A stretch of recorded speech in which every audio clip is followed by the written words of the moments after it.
వరలక్ష్మి వ్రతం రోజు అమ్మవారికి నైవేద్యంగా పెట్టే ఈ పరవాన్నం ఇలా చేసుకుంటే ఎంతో రుచికరంగా కమ్మగా ఉంటుందండి.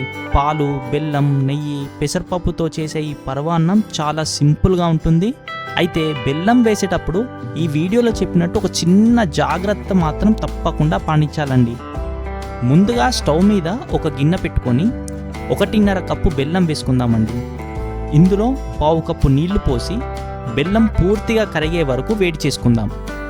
బెల్లం పాకం వచ్చే వరకు ఉడికించాల్సిన అవసరం లేదండి, బెల్లం కరిగితే సరిపోతుంది.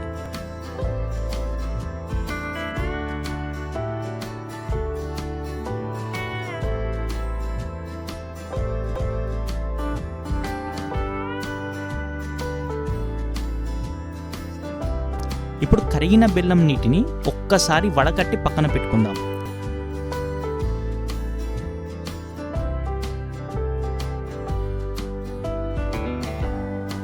ఇక పరవాన్నానికి మంచి రుచి, మంచి సువాసన రావాలంటే స్టవ్ మీద ఒక ప్యాన్ పెట్టుకొని 1/2 కప్పు పెసరపప్పు వేసి లైట్గా దూరగా అయ్యే వరకు వేయించుకుందాం.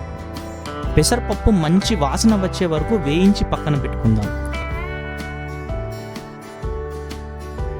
వేయించి పెట్టుకున్న పెసరపప్పు బియ్యాన్ని నీళ్ళల్లో వేసి నానబెట్టుకుందాం. ఇప్పుడు ఒక గిన్నెలో 8 కప్పుల పాలు పోసి స్టవ్ మీద పెట్టి బాగా మరిగించుకుందాం. పాలు బాగా మరిగిన తర్వాత నానబెట్టిన బియ్యం, పెసరపప్పు పాలల్లో వేసి ఒక్కసారి కలుపుకుందాం. ఇప్పుడు బియ్యం, పప్పు పూర్తిగా మెత్తగా ఉడికే వరకు ఉడికించుకుందాం.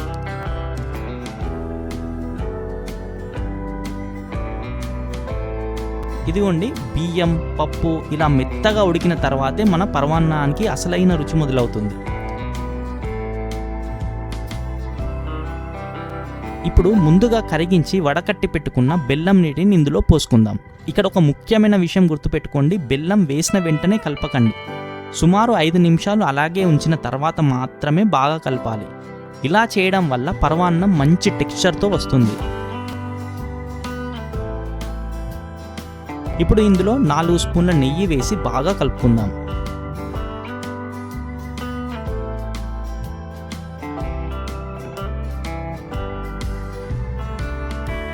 తర్వాత మంచి సువాసన కోసం 4 యాలకుల పొడి వేసి మరోసారి కలుపుకుందాం.